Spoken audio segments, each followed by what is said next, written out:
When you think of electricity, you think of Edison. When you think of radio, you think of Marconi. But there is one electrical genius who is nearly forgotten.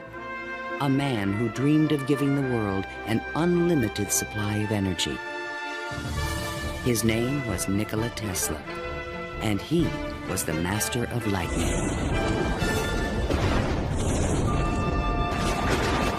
This program was made possible by contributions to your PBS station from viewers like you. Thank you.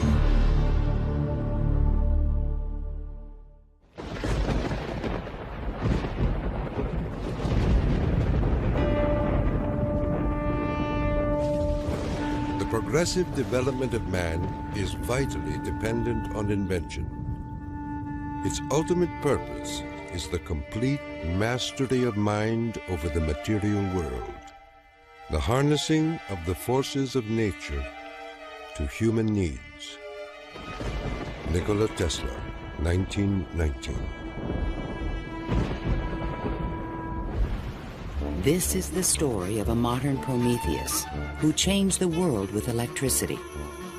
It was Nikola Tesla who captured the power of Niagara Falls with his alternating current system and made it possible to transmit electricity to all of America and the world. It was Tesla who patented the technology for wireless communications that is used in all radio and television broadcasting. His incredible legacy can be seen in everything from remote control to neon and fluorescent lighting, X-rays, guided missiles, and even the Strategic Defense Initiative. Yet somehow history has overlooked this remarkable man. Tesla was indeed a genius of the first magnitude. He was a technological visionary. He could envision great things and make them work. He was a foreigner, an immigrant who arrived in America with only his dreams. A proud and sometimes arrogant man, he worked and locked horns with some of the most powerful people of his day. Thomas Edison, who resented his ideas. Guglielmo Marconi, who capitalized on his inventions. George Westinghouse, who created the Westinghouse Electric Company with Tesla's patents. And the great financier, J. Pierpont Morgan, who supported and then abandoned him. At the height of his career, Tesla was one of the most famous men in the world. His inventions helped America grow into a powerful industrial nation.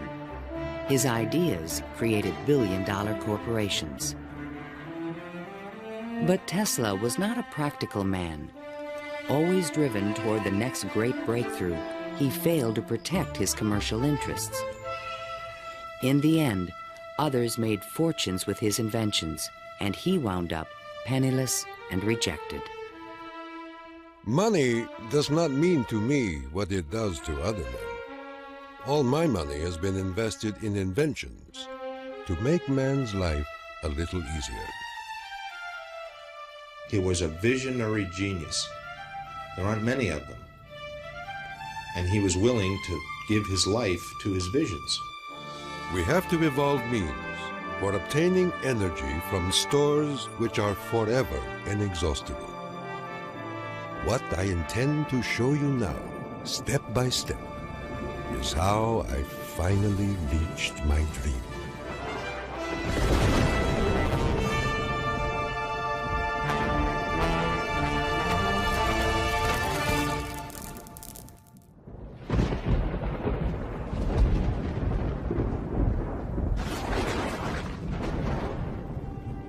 This is the house in which, by coincidence bizarre, I was born on the stroke of midnight between July 9 and 10, 1856. A fierce electrical storm raged that night. Nikola Tesla was born of Serbian parents on the eastern edge of the Austro-Hungarian Empire in what is today Croatia. His father, Milutin, was an Orthodox priest who expected his son to follow him in the clergy. There were only two choices for children in those days, one being to go in the army and the other being to become a priest. Tesla was not attracted by either of them, which was very distressing to his father. My father was a very erudite man. The training he gave me comprised of guessing one another's thoughts and repeating long passages of verse. My mother descended from one of the oldest Serbian families in the country. She invented and constructed all kinds of tools and devices and wove the finest designs from thread. Her fingers were nimble enough to tie 3 knots in an eyelash. Early on, Tesla began to demonstrate an extraordinary imagination. In my boyhood, I suffered from a peculiar affliction due to the appearance of images, often accompanied by strong flashes of light. I was quite unable to distinguish whether what I saw was tangible or not. To give an example, I was fascinated by a description of Niagara, and I pictured in my imagination a big wheel run by the falls.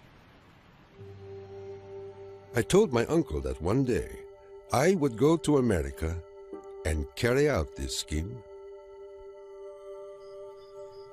Then, at the age of 17, while preparing for the seminary, Tesla contracted cholera, and the brush with death changed his life forever. In one of the spells, which was thought to be my last, my father rushed into the room.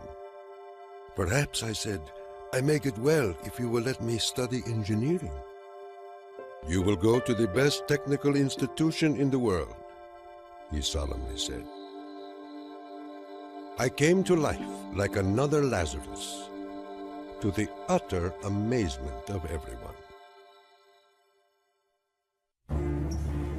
In 1877, at the age of 21, I traveled to Graz, Austria to begin my college education. Here, I quickly became obsessed with the science of electricity. I wanted to know more of this wonderful force. Every spark produced 1,000 echoes in my brain. In 1831, in England, Michael Faraday had discovered the principle of electromagnetic induction, which made it possible to generate electricity. Faraday discovered that if you have an electric circuit in a changing magnetic field, it would induce an electric current to run in the wire. So this was the invention of the method of creating oscillating or AC electric currents. And it was that invention that Tesla later harnessed into the electrical system that drives our civilization. Early electric motors operated on direct current electricity, but required a system of sparking connections to induce a rotary effect in the machine. I remarked to my professor that the design of generators and motors could be greatly improved by using currents that alternated. He embarrassed me greatly in front of my classmates, saying, "Mr. Tesla will never accomplish this. It is a perpetual motion scheme."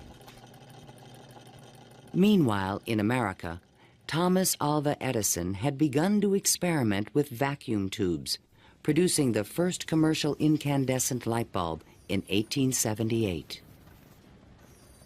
Edison and Tesla would soon cross paths in a gargantuan technological struggle between direct and alternating current electricity. In 1880, Tesla moved to Budapest, where he found employment with the Central Telegraph Office. Here, his idea for an AC motor began to haunt him. In my room, I could hear the ticking of a watch with 3 rooms between me and the timepiece. A carriage passing at a distance of a few miles fairly shook my whole body.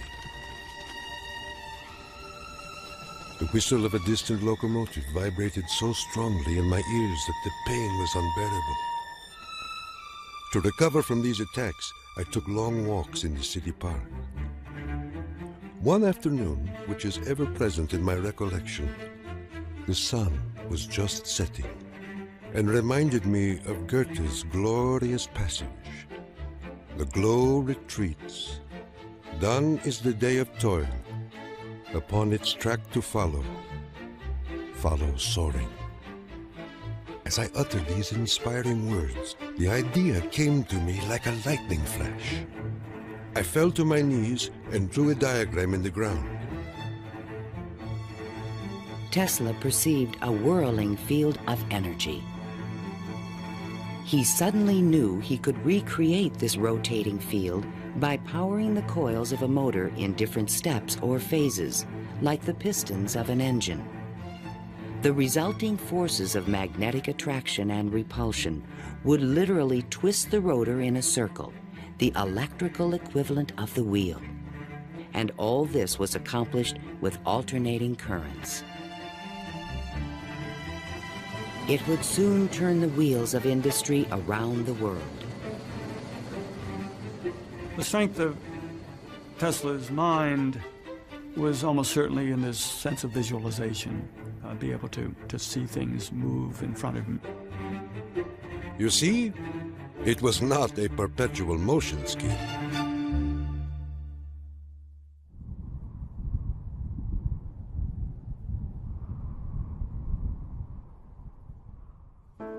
It had been the height of my ambition and my most ardent wish to see America and come in contact with the great Thomas Edison.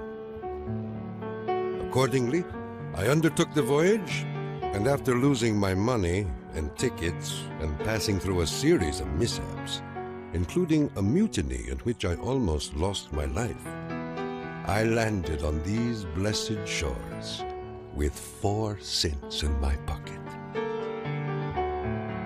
Tesla arrived in New York on June 6, 1884. A 28-year-old immigrant, he was filled with dreams of success in this strange new land. In his pocket, he carried a letter of recommendation from Charles Batchelor, one of Edison's associates in Europe. My dear Edison, I know 2 great men, and you are one of them. The other is this young man. Tesla came to America because he had tried to get his alternating current motor produced in Germany, and I believe in France as well, without any success. And he realized that there was probably only one person in the world who could help him with it, and that was Thomas Edison. New York had had electricity since the late 1870s. Edison installed his first DC power station on Pearl Street, near the financial district, in 1882. He did this with help from the great Wall Street financier, J. Pierpont Morgan. But the system was far from perfect. Electricity was a very new thing. Most people didn't understand what it was all about. They were very afraid of it. There were fires breaking out. The horses on the streets would get shocks through their shoes and run away.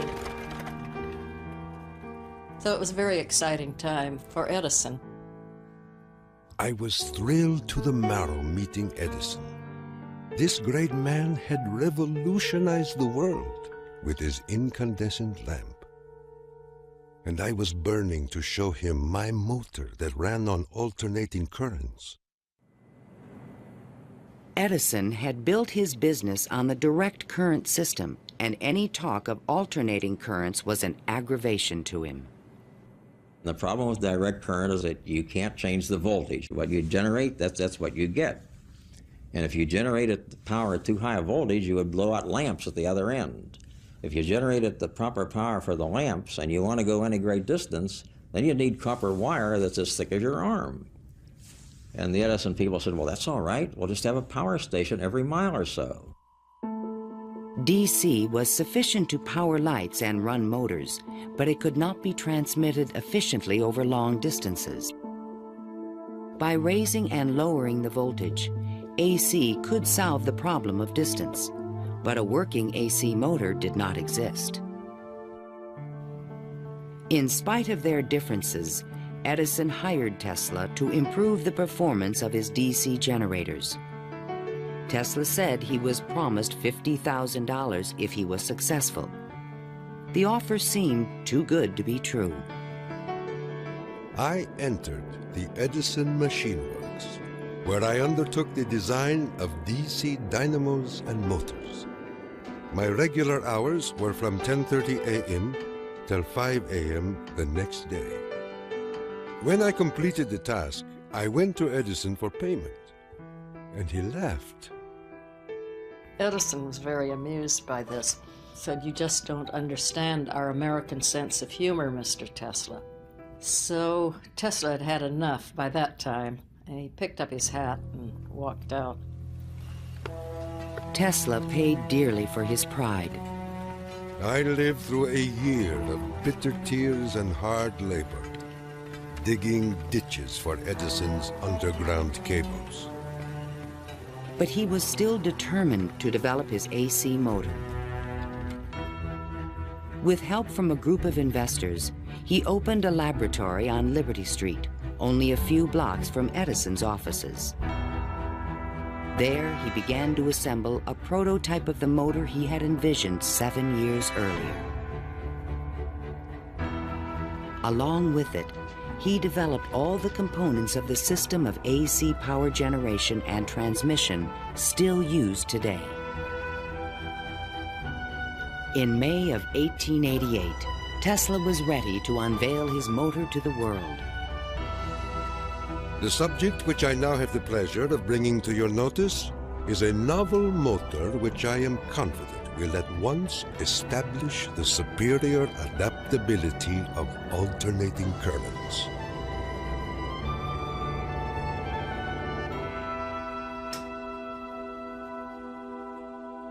Over the next 5 years, 22 U.S. patents were awarded to Nikola Tesla for AC motors, generators, transformers, and transmission lines, the most valuable patents since the invention of the telephone.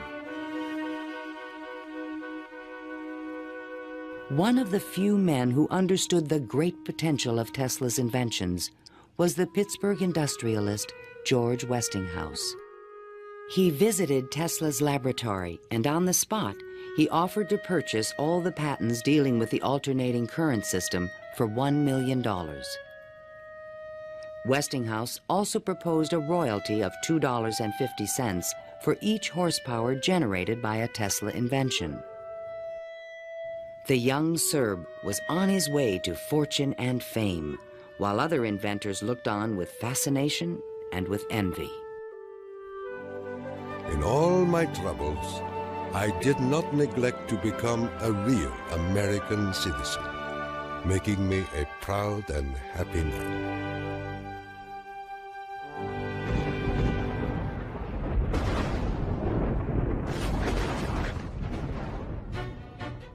During the late 1880s, Edison began a negative media campaign to discredit the alternating current system of electricity being developed by Westinghouse and Tesla. It became known as the War of the Currents. My personal desire would be to prohibit entirely the use of alternating currents. They are as unnecessary as they are dangerous. Edison employees demonstrated the dangers of alternating current by electrocuting animals in public demonstrations. Just as certain as death, Westinghouse will kill a customer within 6 months after he puts in a system of any size. None of his plans worry me in the least. An Edison associate suggested using alternating current as a means of executing criminals. A test took place at New York's Auburn State Prison in 1890. Several gruesome attempts were required to kill the victim. disgusted witnesses claimed his spinal cord burst into flame. The infliction of the death penalty is not only barbarous and inhuman, but unnecessary as a factor in the scheme of modern civilization. The War of the Currents came to a dramatic head in 1893. The Columbian Exposition in Chicago was to be the first World's Fair lighted by electricity. The Edison Company, the Thomson-Houston Company, they all got together and formed General Electric Company, 1892. And one of the first things they did, of course, was put in a bid for the job at the fair. Their bid was roughly $1 million. The Westinghouse bid was about $500,000, and naturally, Westinghouse got the job. In retaliation, GE refused to sell Westinghouse any of their Edison light bulbs. And they got some judge to say that Westinghouse couldn't use any one-piece lamps of any description at the fair. Westinghouse frantically devised a two-piece stopper lamp by fair time and saved the day. Now Tesla had a chance to make history in Chicago. His large AC generators would supply all of the fair's electricity and prove that his system would work on a large scale. On May 1st, 1893, 100,000 eager spectators filed into the fairgrounds, awed by the gleaming neoclassical architecture. Night fell. President Grover Cleveland pressed a button, and the fairgrounds exploded with brilliant tube lighting and multicolored searchlights. The most incredible display of lighting the world had ever seen.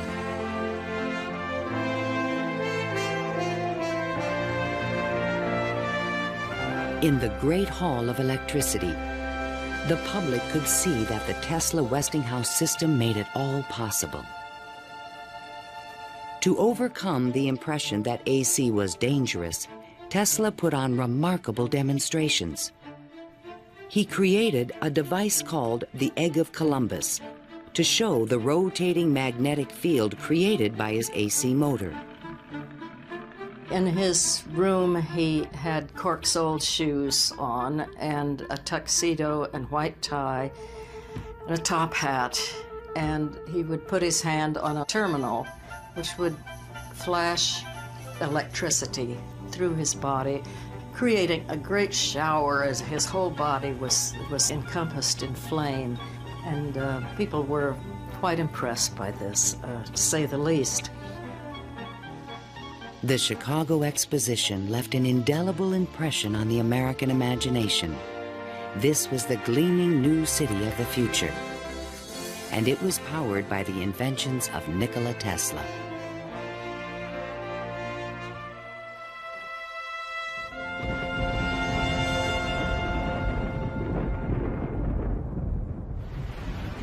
Since childhood, Tesla had dreamed of harnessing the power of the great natural wonder called Niagara Falls. The famous British physicist Lord Kelvin was now head of an international commission to find a way to use the fall's power.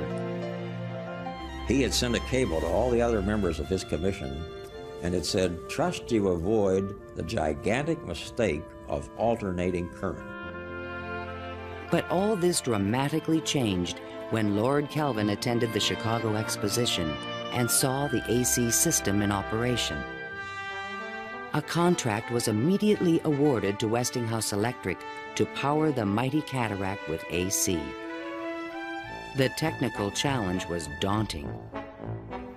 The Niagara plan called for 3 5,000 horsepower alternators, the largest generators ever made. Tesla and Westinghouse engineers had heated disagreements about the operating frequency. Even when the system was finally installed, Tesla was the only person who was certain it would operate. The technical details have been completely worked out. All that now remains is for the switch to be thrown.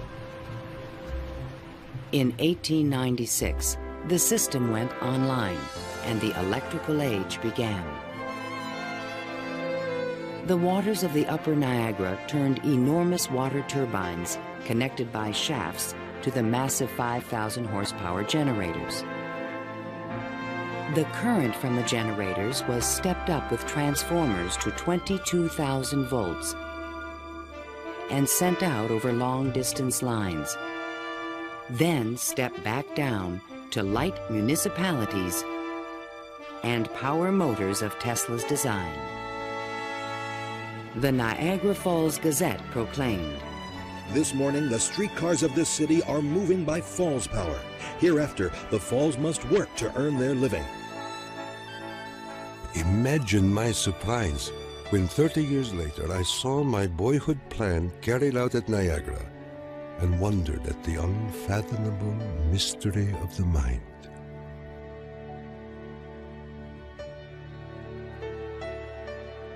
Within a few years, the number of generators at Niagara was increased to 10. By the turn of the century, the power lines stretched 360 miles to New York City. The War of the Currents was over, and Tesla was the winner. By the time Tesla effectively arrives on the scene with his motor, Edison is out of the business. He's basically written out of his own company. This was something Edison would not soon forget. In spite of the success of AC, Westinghouse had overextended his company's resources, leading to severe financial difficulties. In order to save the company, Tesla said that he tore up his royalty contract for $2.50 per horsepower generated. Today, this agreement would be worth trillions. Had the inventor been tricked again? This is something that we've never found any record of in the Westinghouse annals. We do have something which is a memorandum of agreement about that, but it was never signed. But Tesla was ready to move on. I had already perceived enough to get the idea that energy could be transmitted and received without connecting wires in between. He was convinced his next invention would make him a millionaire once more.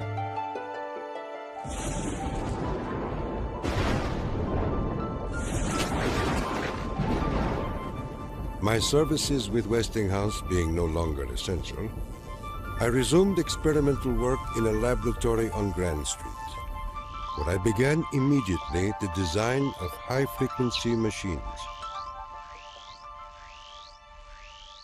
Following the success of Niagara, Tesla was at the height of social acclaim. Everyone wanted to know more of this mysterious foreigner who was transforming the world with his electrical inventions.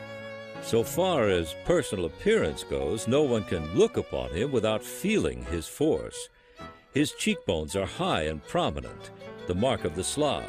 His eyes are blue, deeply set, and they burn like balls of fire. Franklin Chester, the Citizen. Why was he so well known and so popular? It's because the technological advances that he made were so directly related to the relief of the drudgery that people had to endure in their work lives. They could see what he did helped them personally.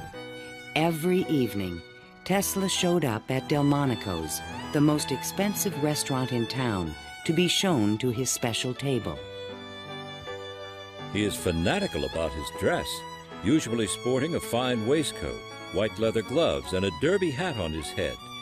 He is meticulous about his health and drinks a glass of whiskey a day, saying it will increase his life expectancy to 150 years of age.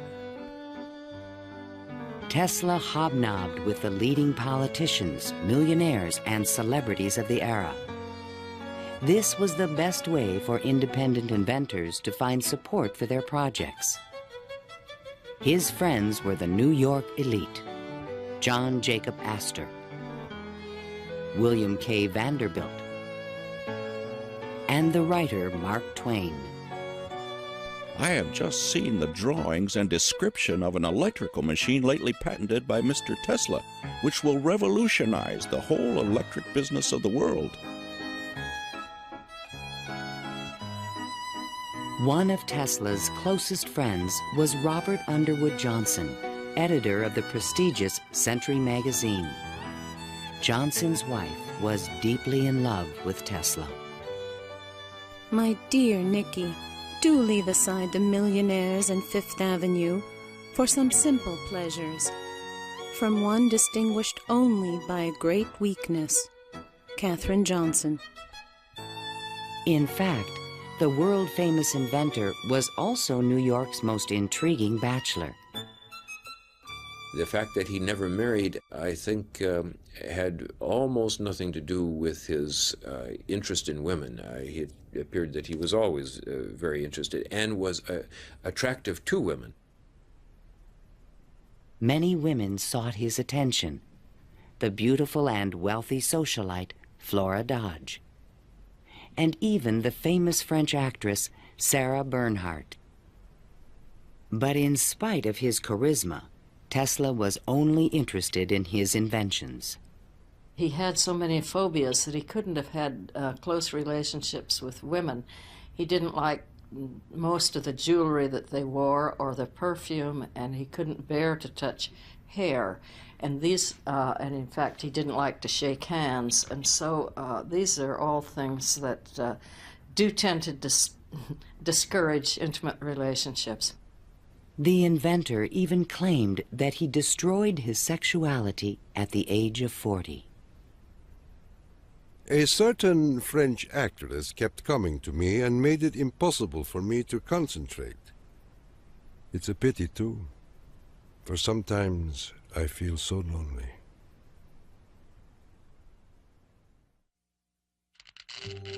Throughout the 1890s, alongside his work on AC power technology, Tesla was also experimenting with high-frequency electricity. In 1873, James Clerk Maxwell in England had proven mathematically that light was electromagnetic radiation. Light was electricity, vibrating at an extremely high frequency. To explore this unknown world, Tesla invented a unique device, still known today as a Tesla coil. The Tesla coil is an instrument that can step up voltages to high voltages at high frequencies. That essentially transmits a radio signal. Tesla invited friends and potential investors to late-night demonstrations in his laboratory. In experiments, he would permit his guests to pass thousands of volts of electricity through their bodies to light a lamp or melt a wire in their hands. Mark Twain was always a willing subject. Thunder is good. Thunder is impressive. But it is lightning that does the work. Even today, it would be a little bit scary to go into Tesla's laboratory, and in those days when people didn't know anything about electricity, it must have been terrifying. With high frequencies, Tesla developed some of the first neon and fluorescent illumination. He also took the first X-ray photographs. But these discoveries quickly paled one day in 1890 when a vacuum tube illuminated in his hand without any wire connection. To me, it was the first evidence that I was transmitting energy through the air. This was the beginning of Tesla's lifelong obsession, the wireless transmission of energy.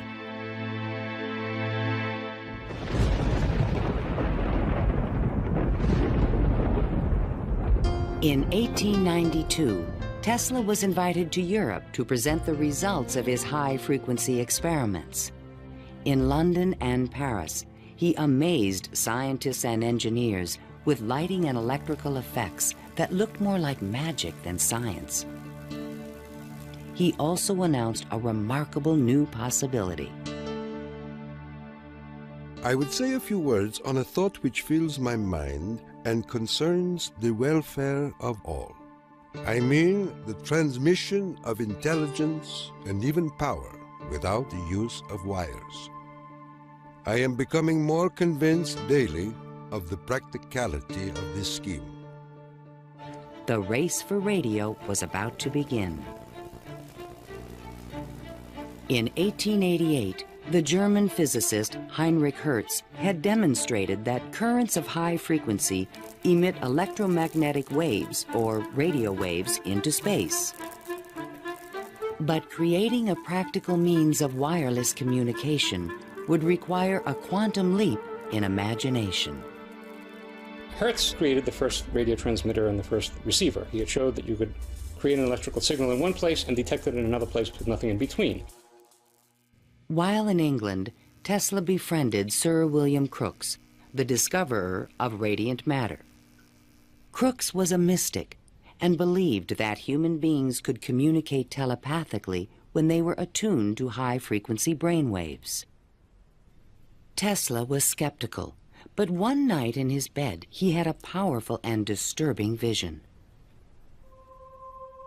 I saw a cloud carrying angelic figures, one of whom gradually assumed the features of my mother. In that instant, a certitude, which no words can express, came upon me that my mother had died. And that was true. Tesla was convinced that he and his mother were tuned to the same frequency. His otherworldly experience would soon lead him to another revolutionary invention. On his return to New York in 1893, Tesla banished himself from social life and disappeared into his new laboratory on South Fifth Avenue. Following his uncanny intuition, he soon discovered that Tesla coils would transmit and receive powerful radio signals when they were tuned to resonate at the same frequency.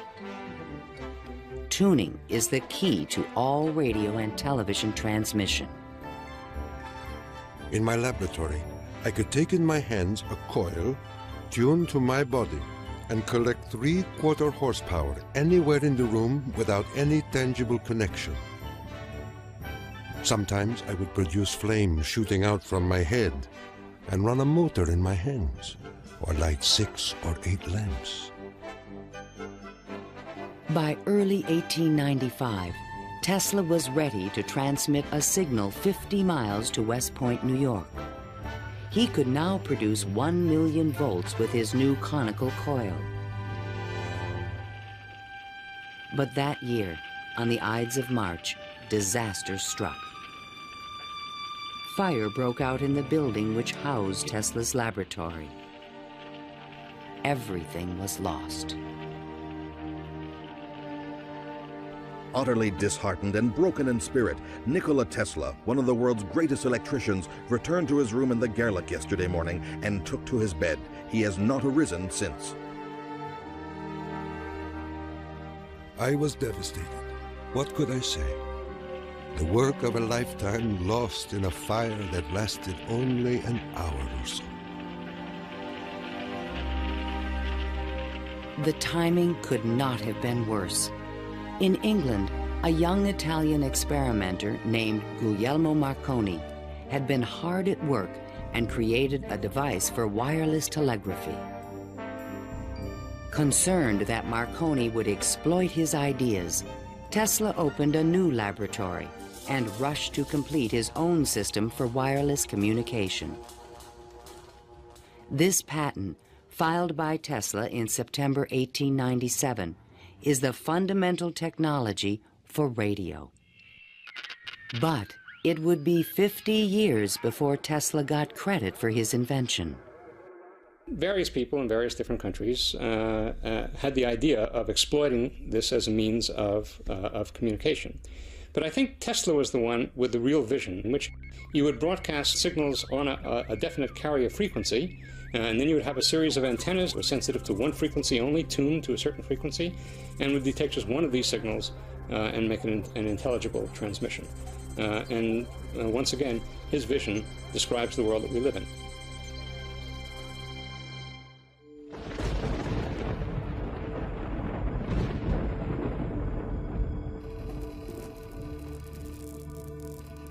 I was so blue and discouraged in those days that I do not believe I could have borne up but for the regular treatments of electricity which I applied to myself. It puts into a tired body what it needs most, life force. Following the destruction of his laboratory, Tesla developed a deeper interest in Eastern thought and spiritualism. Mr. Tesla was charmed to hear about the Vedantic prana and Akash and the Kalpis, which he claims are the only theories modern science can entertain. Inspired by the Hindu teacher Swami Vivekananda, Tesla began to look at the universe as a symphony of vibrations and waves. We are whirling through endless space with an inconceivable speed. Everything is spinning. Everywhere there is energy. There must be some way of availing ourselves of this energy more completely. In 1898, an unusual experiment took place in Tesla's laboratory. He attached a small mechanical oscillator to an iron pillar. Precisely timed pulses from the device made the entire building tremble. Windows started crashing around the area, and he, being at the epicenter, didn't notice anything happening until some police came bursting into his laboratory. It was just at the moment where he'd picked up a sledgehammer and broken the oscillator. He just said to the policemen that how too bad that they had just missed an interesting experiment. Tesla was, I would say, obsessed with frequency, the notion of resonance. The story where he takes the device and puts it on the girder in his office and, gets the frequency of the building and supposedly, it's an apocryphal story, I'm sure, but it gets right at the core that, hey, if I've got the right frequency, I can move the world. And indeed, he talks about the frequency of the Earth, and that if he can do that, he can, almost literally split the Earth in half. Meanwhile, Marconi was doing more practical things and succeeded in transmitting a signal 5 miles on the Salisbury Plain in England. Not to be outdone, Tesla decided to introduce an entirely new invention. In a specially constructed pool, potential backers were amazed to see the inventor controlling the motions of a small mechanical boat with no wires attached to it. This was the world's first radio-controlled device. The machine even seemed to think. Someone threw out the question, what is the cube root of 64? And 4 flashes came back. The audience was so surprised, Tesla had to remove the lid to prove no one was inside. Tesla developed his radio-controlled boat in 1898 and patented it and thought it was an armament for war. He rationalized this as a means of ending war. The military who looked at it thought it was too complicated and vulnerable.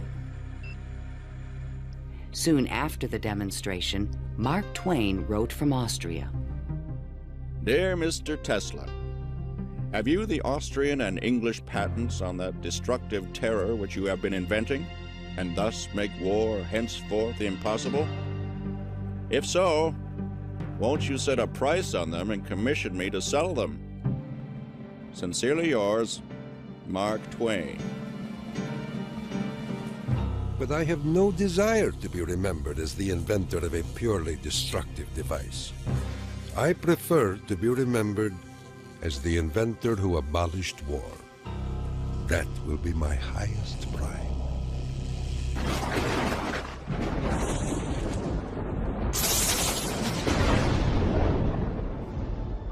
In the summer of 1899, Tesla moved to Colorado Springs, Colorado, to conduct a series of secret experiments. He told curious local reporters that he intended to send a wireless message from Pikes Peak to Paris for the Paris Exposition of 1900. But his plans were even more ambitious. I came to the conclusion that it would be ultimately possible, with very little elevation, to transmit electrical power through the upper atmosphere. Just outside the city, he constructed an experimental station with sliding roof panels. A quote in Italian from Dante's Inferno hung by the entrance of the strange wooden structure. It read, "Abandon hope, all ye who enter here." During the construction phase, Tesla studied lightning. Now, I can understand Tesla's fascination with it, because what happens in lightning is that electricity is being transmitted from one place to another. Electric power, not just electric signals, but real electric power is being transmitted from one place to another. And the way it happens is that the air itself breaks down, it ionizes, it becomes what we call a plasma, and therefore, for a moment, it's a conductor, and it's actually conducting electricity just the way an electric wire conducts electricity. Inside the station, he began to assemble the largest Tesla coil ever built, which he called the magnifying transmitter. An antenna rose 145 feet above the building, crowned with a copper foil sphere. The entire station was, in effect, a machine to create lightning. Late one evening, Tesla put his transmitter to the test. He signaled to an assistant to close the switch. Huge streamers of electricity shot out of the coil and darted through the room. The sound of the exploding discharges was deafening. Outside, above the building, bursts of artificial lightning, more than 100 feet long, began to shoot out of the ball atop the antenna. Its thunder could be heard 20 miles away in the small mining town of Cripple Creek.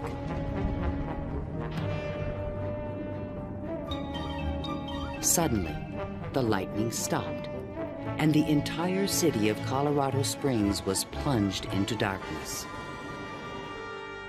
The experiment had set fire to and destroyed the local power company's generator. Residents were furious and began to fear this mysterious stranger. Undaunted, Tesla continued his wireless power experiments for 6 more months. Late one night, an unusual event took place. Tesla noticed a repeating signal being received by his apparatus. To his own amazement, he believed it was an extraterrestrial communication. In a letter to the American Red Cross, he wrote, "Brothers, we have a message from another world. It reads, 1, 2, 3. The press had a field day. If the mystical 1, 2, 3 was impulsed from Mars, as Tesla says, they certainly showed most excellent taste in choosing Colorado Springs. It is a rule in inventional science. When you're going to tell one, tell a good one. And men have become great in this way. Colorado Springs Gazette. Though widely ridiculed for his claim, Tesla may have been the first to detect radio waves from space. I believe that Tesla could have gotten these signals from space. We are getting them today, and these are the radio telescopes. That's what radio telescopes do today, receive signals from space. They are not from alien civilizations, but they are from the sun and from the stars. On January 7th, 1900, Tesla boarded a train back to New York City. Perhaps he had mastered the power of lightning, or at least that's what he believed. The law which I discovered in Colorado is wonderful, and it means that results undreamed of before will be possible.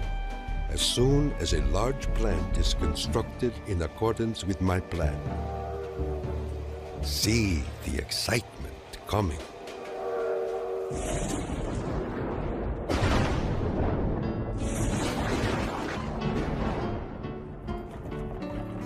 When Tesla arrived home, it was a brand new century. Electricity was fueling the tremendous growth of the city.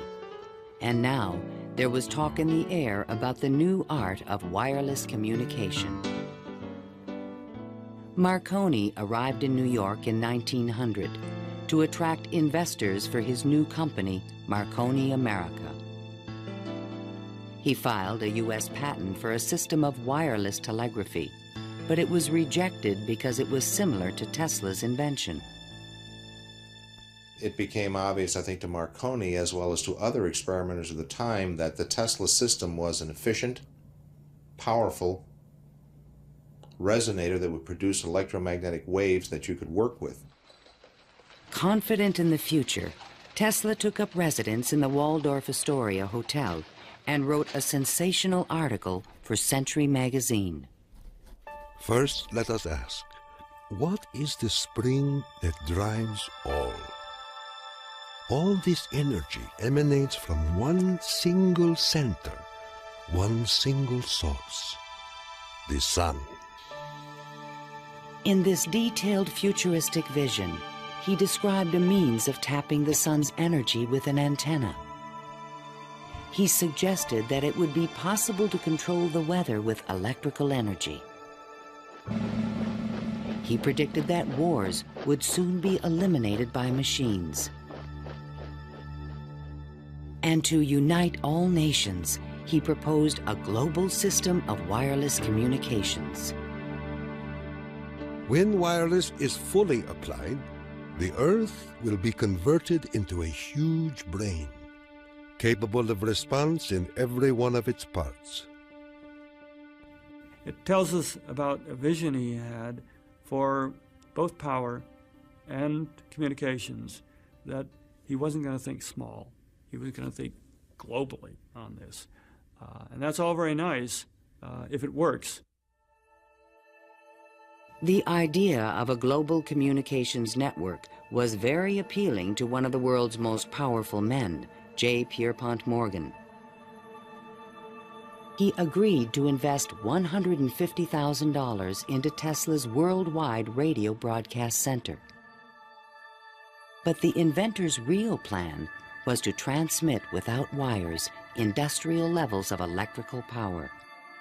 Tesla chose to keep this a secret from his investor.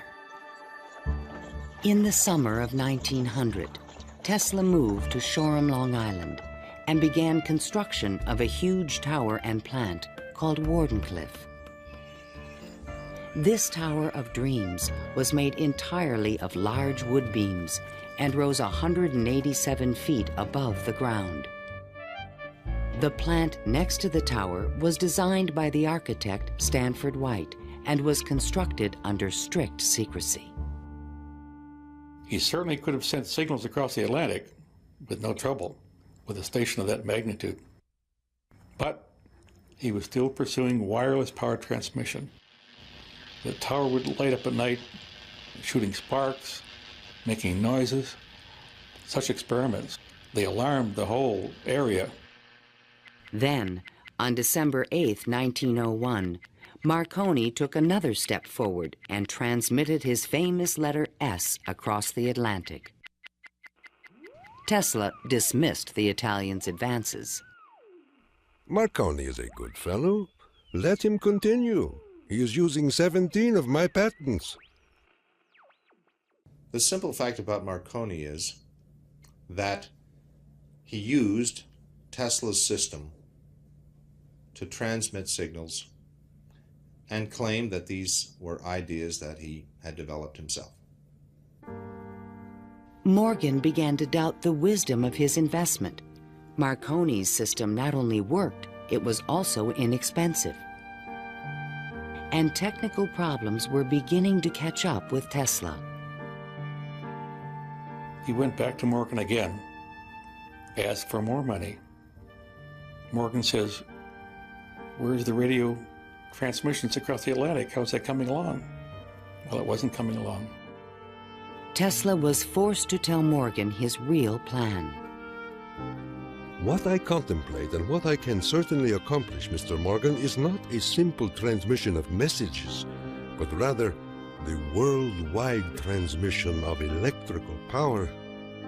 A single plant of but 100 horsepower can operate hundreds of millions of instruments. But Morgan was a practical businessman and had already decided to back Marconi. I have received your letter, and in reply would say that I should not feel disposed at present to make any further advances. J. Pierpont Morgan. Word spread rapidly that the investor had pulled out of Wardenclyffe, and Tesla was financially ruined. Late one night in 1903, the residents of Shoreham were astonished to see bright light emanating from the tower and an effect in the air like the aurora borealis. But in fact, Tesla could not transmit wireless power. And his major defect was he was dreaming, but he was doing very few calculations on paper. Because on paper, he could have realized that you can transmit power, but not very much power. You can transmit power to hear the radio or for television or for a telephone. But once you want to start to turn in lights in which you really need high currents, the power gets diluted because space is very large. To his dying day, Tesla believed it could be done. It is not a dream. It is a simple feat of scientific electrical engineering, only expensive. Blind, faint-hearted, doubting world.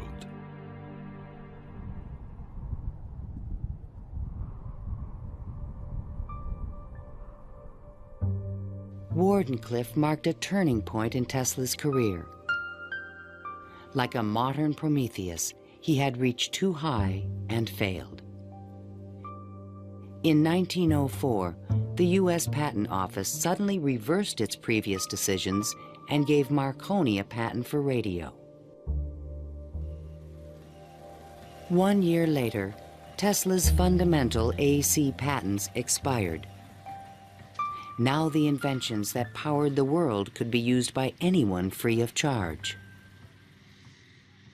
The public didn't realize that he had made this invention that had made billionaires out of corporations, and that he himself was broke. With no money to carry on his work, Tesla began to sink into an isolated world. He was totally disinterested in business. I think it not necessarily bored him, but he didn't make the relationship between the importance of business and the importance of his invention and discovery. Occasionally, he was seen in public parks feeding the pigeons. These are my sincere friends. Tesla's melancholy turned to anger in 1909 when Marconi was awarded a Nobel Prize. Mr. Marconi is a donkey. The question of Tesla and radio is certainly a very interesting one. It's clear that Tesla, in terms of certain basic notions of radio, was very early, if not first, in expressing them and even of getting of taking them to the patent stage. In desperate need of money, Tesla brought suit against the Marconi company, claiming that his patent rights had been infringed. But he lacked the resources to wage a legal battle with a large corporation, and ultimately gave up. Marconi had received the Nobel Prize for work that Tesla correctly believed to be his own. I suppose everything is fair in wireless as in warfare. In 1915, the Nobel Prize entered Tesla's life once again. The Swedish government has decided to distribute the Nobel Prizes next week as follows. Physics, Thomas A. Edison and Nikola Tesla. Even Tesla was surprised by the front-page announcement in the New York Times. I have concluded the honor conferred upon me concerns the transmission of electrical energy without wires.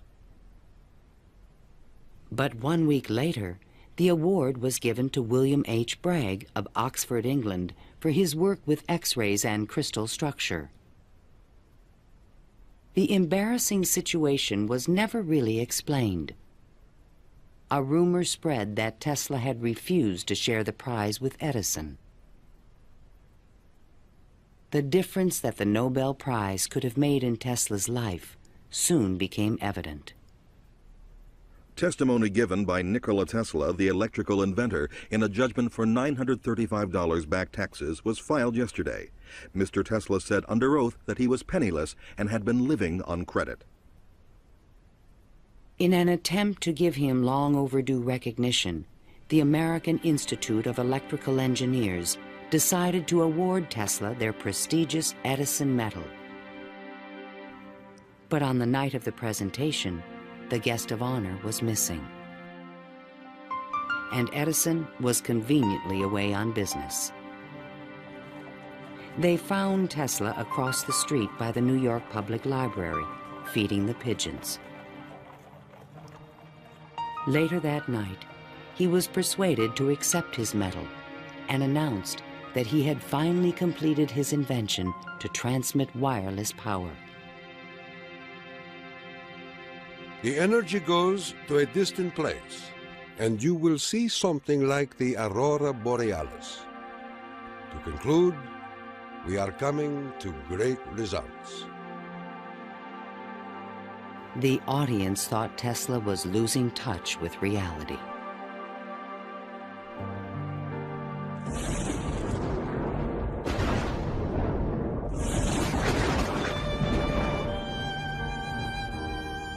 I refuse to accord to some small-minded and jealous individuals the satisfaction of having thwarted my efforts.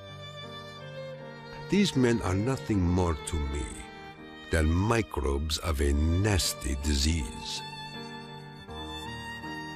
Well, by that time, you know, Tesla had ceased to have any financial means. He was virtually dependent on being helped by hotels and people that he knew. He began to bring injured birds back to his hotel room to nurse them. He had more companionship with pigeons at that time of his life than with human beings.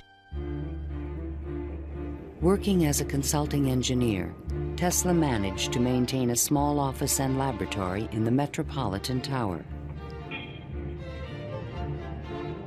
To change his thoughts, he frequently attended movies in Times Square. Here he could see his futuristic ideas appearing on the screen. But his ideas were only accepted in science fiction movies and magazines. In 1924, there was a news report that while at Colorado Springs, Tesla had invented a death ray machine that shot bolts of lightning. The inventor was strangely quiet on the topic. Meanwhile, a new scientific star, Albert Einstein, had captured the world's attention with his theory of relativity. Tesla continuously attacked the validity of Einstein's work. Scientists today wander through equation after equation that have no relation to reality.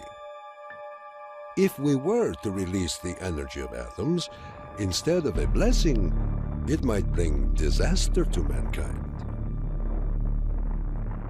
But no one took him seriously. I think that every generation of scientists feels that the new ideas that come along that replace their own ideas represent a loss rather than a gain. Tesla believed that Einstein was taking us intellectually in the wrong direction. Rejected by traditional science, Tesla's interests again turned to the esoteric. His intellect seemed to to embrace a lot of different areas quite easily. What he lacked were the social skills. And that's that's an enormous shame because it interfered with his ability to use that genius, to be practical. Though nearly a recluse, he would occasionally attend dinner parties at the home of the German poet and mystic George Sylvester Viereck. And he always intrigued the guests. While we were in the midst of talking, an apparition seemed to come into the room. He walked so softly, and he struck us as almost an unearthly creature. And he talked of all sorts of, seemed to me at that time, unreal things, more in the nature of the psychic rather than scientific. Tesla wrote a strange poem called Fragments of Olympian Gossip and dedicated it to Viereck. While listening on my cosmic phone, I caught words from Olympus blown. The latest tells of a cosmic gun. To be pelted is very poor fun. The meaning of the poem would soon be explained.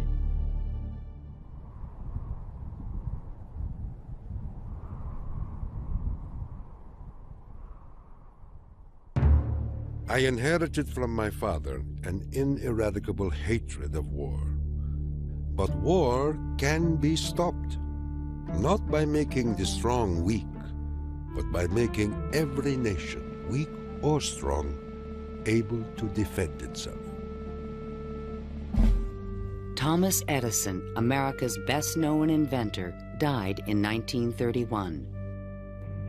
That same year, Tesla came back to life. His friends threw him a 75th birthday celebration. Time magazine put his picture on the cover. Letters of admiration poured in from scientists around the world, including a generous Albert Einstein. I congratulate you for your great success on your lifetime task. Basking in the attention, Tesla announced at a press conference that he had discovered a completely new source of power. The idea, when it first burst upon me, was a tremendous shock. And let me say that it has nothing to do with releasing so-called atomic energy. I think that a lot of the proposals that he made in his later life were so esoteric as to be impractical in that time and even in the current time. When the Nazis rose to power in Germany, Tesla decided that the time was right to reveal his new source of power, a man-made form of lightning called teleforce that could shoot an airplane from the sky. Nikola Tesla, electrical wizard and radio pioneer, announced that he was working on a machine to create a powerful electrical death beam which could wipe out armies in a flash and destroy huge fleets of ships or planes. The concept of using lightning bolts as a weapon certainly is millennia old. It goes back at least to the ancient Greeks. Think of Zeus throwing lightning bolts. The main contribution that Tesla had was to come up with a true scientific, rational, at least concept of coming up with controlling these lightning bolts and projecting them over long distances. Tesla had experimented with this idea while at Colorado Springs. Now he intended to build it on a large scale. His plan was to charge small particles of tungsten or mercury, then accelerate them with lightning force through a special gun with one end open to the atmosphere. Tesla's death beam stirred the public's imagination when it was featured in a Superman cartoon, the Electro-Euthanasia Ray. but the idea was more than science fiction. Tesla tried to sell this concept to various governments, England, the Soviet Union, and the United States, all Allied powers, and against Germany. He offered his system to England for $30 million, and they entered negotiations. When Tesla demanded payment before sending the final plans, the deal fell through. The British attempted to build their own death beam, but the project was soon abandoned. As the Nazis surrounded Yugoslavia, Tesla attempted to sell a beam weapon system to his former country. There should be needed 9 stations, 4 for Serbia, 3 for Croatia, and 2 for Slovenia, and it will protect our dearest homeland. At this point, even Tesla's countrymen thought he was just a crazy old man. One day in 1937, Tesla started out from his hotel room to feed his pigeons. Suddenly, a few blocks from the hotel, he was hit by a taxi and thrown to the ground. 3 of his ribs were broken. He was 81 years old. Remembering what he did for their company, Westinghouse executives agreed to pay his room and board for the rest of his life. The inventor also received a small stipend from the Yugoslav government. During the Christmas season of 1942, Tesla's death was imminent. Again, he attempted to interest the United States in his beam weapon concept. At the recommendation of 2 government engineers, a meeting of high-level officials was scheduled at the White House for January 8, 1943, to consider his plans. But the meeting never took place. Nikola Tesla, inventor of the Tesla coil, the induction motor, and hundreds of other electrical devices, died last night in his suite at the Hotel New Yorker. On last Thursday night, here in our city of New York, a man who was 87 years of age died in his humble hotel room. On January 10, 1943, Mayor Fiorello LaGuardia of New York paid tribute to Tesla on the radio. He died in poverty, but he was one of the most useful and successful men who ever lived. Were we to eliminate from our industrial world the result of Tesla's work, the wheels of industry would cease to turn, and our electric trains and cars would stop. Our towns would be dark, our mills and factories dead and idle. But Tesla is not dead. The important part of Tesla lives in his achievement, which is great, an integral part of our civilization, of our daily lives, of our current war effort. Ironically, only 5 months after Tesla's death, the United States Supreme Court declared elements of the Marconi patent invalid.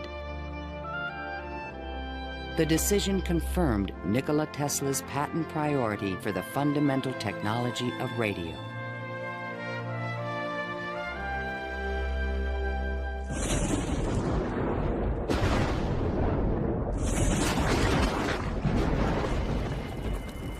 Unknown subjects, equipment, experiments, and research of Nikola Tesla, deceased, espionage. Following Tesla's death, fears rapidly increased that he might have invented a powerful new weapon. FBI Special Agent in Charge, P.E. Foxworth, was called in to investigate. He had been informed that Tesla's papers were not secure. Tesla is reported to have completed and perfected his experiments in the radio transmission of electrical power, commonly referred to as the death ray. A distant relative of Tesla, named Sava Kasanovich, is taking steps to get possession of these important documents and plans. Tesla's nephew, Kosanovich, was an up-and-coming Yugoslav diplomat with suspected connections with the communists. He insisted that his uncle's effects be returned to Yugoslavia. Kosanovich had asked the locksmith to come and open the safe, thinking there might be a testament, a will, in the safe. A will was never located. And there was a lot of talk then about secret weapons and negotiations with the USSR. There was all kind of talk, you know. Shortly before his death, Tesla showed a delivery boy a box in his room that he said contained a powerful weapon. A number of people called me and asked me, did I see in the hotel room a certain kind of a box, you know? They were looking for some secret contraption that Tesla had invented. I never saw anything like that. The U.S. Office of Alien Property immediately seized all of Tesla's possessions until their ownership could be established.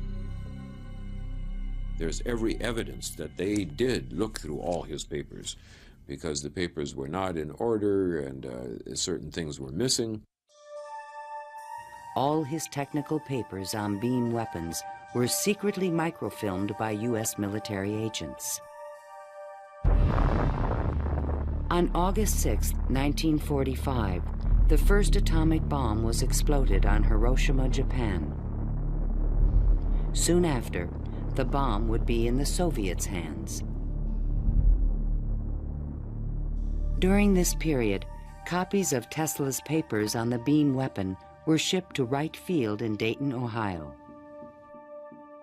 There, a top-secret research program began called Project Nick to find a defense against nuclear missile attack.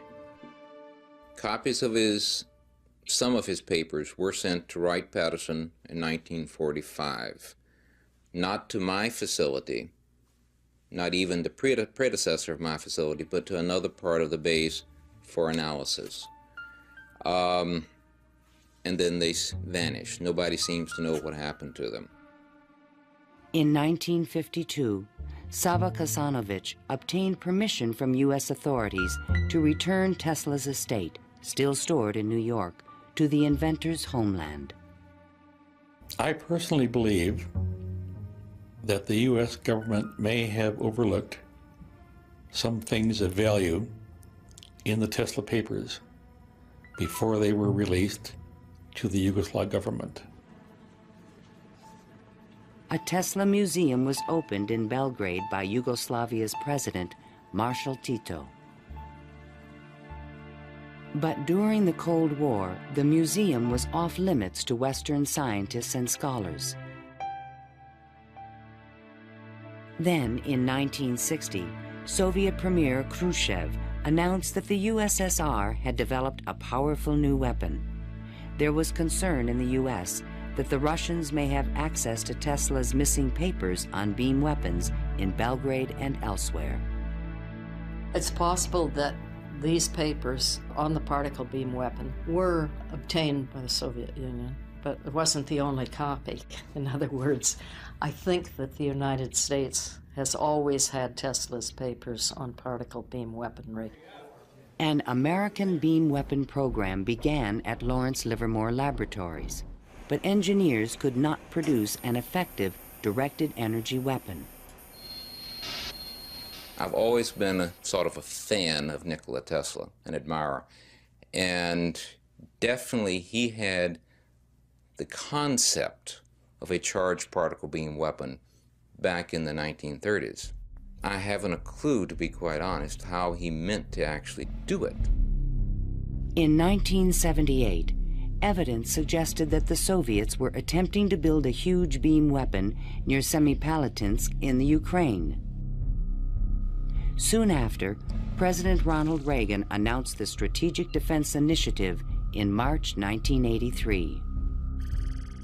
I call upon the scientific community in our country, those who gave us nuclear weapons, to turn their great talents now to the cause of mankind and world peace, to give us the means of rendering these nuclear weapons impotent and obsolete. Tesla's concept for a beam weapon defense shield was finally taken seriously by the United States to combat the destructive threat of atomic weapons. In spite of circumstantial evidence, there is no direct proof that Tesla's ideas or plans were used in the Strategic Defense Initiative. And even today, after decades of investment and research, scientists still disagree on whether beam weapons are realistic. Basically, let me just make a short statement. That's all I'm really at liberty to say, is that a considerable amount of effort has taken place in the United States and in a number of other countries trying to get these things up to a real weaponizable status. Let me stop at that point. No U.S. government archive has any record of Tesla's technical papers, which were copied immediately after his death. And what has become of Tesla's great dream to transmit electrical power without wires? This is the Navy and Air Force High Frequency Active Auroral Research Program, or HAARP, in Gakona, Alaska. The large antenna array is designed to beam high-energy microwaves into the ionosphere. Tesla was his genius because way before anybody knew or even understood the physics of the Earth and what we call today the ionosphere, which is a layer of ionized particles about 80 kilometers above the Earth, he conceived it and he tried to use it to produce a variety of new concepts.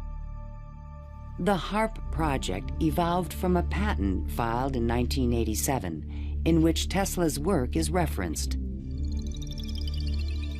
It proposed using the ionosphere like an enormous electrical circuit to transmit power around the planet. It even described a means of changing the weather by superheating portions of the upper atmosphere with microwave energy. Tesla proposed that it might be possible to modify the weather by using radio waves. I believe that this is impossible. Ionospheric modification is still in its early experimental stages, but microwave technology has already made it possible to transmit wireless power with the use of satellites. We go to Alaska, and in Alaska there is natural gas. In order to send it somewhere, you have to create a pipeline. That's very expensive. So we said, all right, let's go into Alaska, create microwaves from the natural gas, send them to a satellite at a particular geosynchronous orbit, put a reflector there, and send it to Japan. And in Japan now, you get the antenna, which transforms these microwaves into 60 hertz, and you get electricity. So you make essentially Tesla's dream. The scientific man does not aim at an immediate result. He does not expect that his advanced ideas will be readily taken up. His work is like that of the planter for the future. His duty is to lay the foundation for those who are to come and point the way. He was special. I mean, he was unique. He was unusual in all sorts of ways. And if we are to understand our own creativity, our own ability to invent, there's an awful lot to be learned by studying the way in which he created. The day when we shall know exactly what electricity is will chronicle an event probably greater, more important than any other recorded in the history of the human race.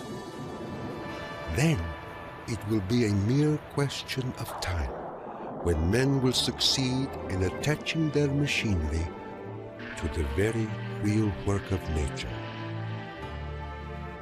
See the excitement coming.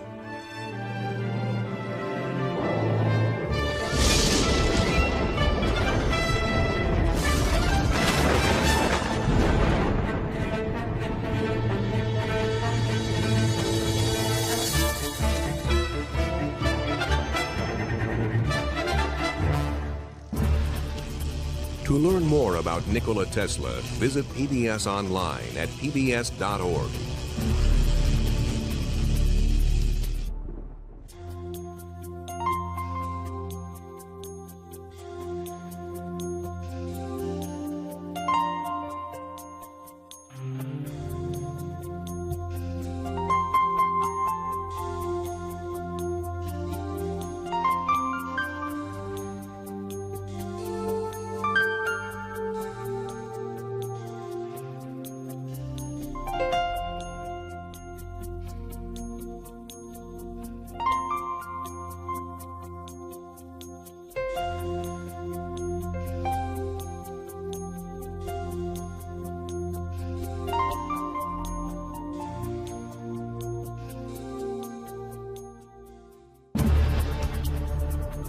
This program was made possible by contributions to your PBS station from viewers like you.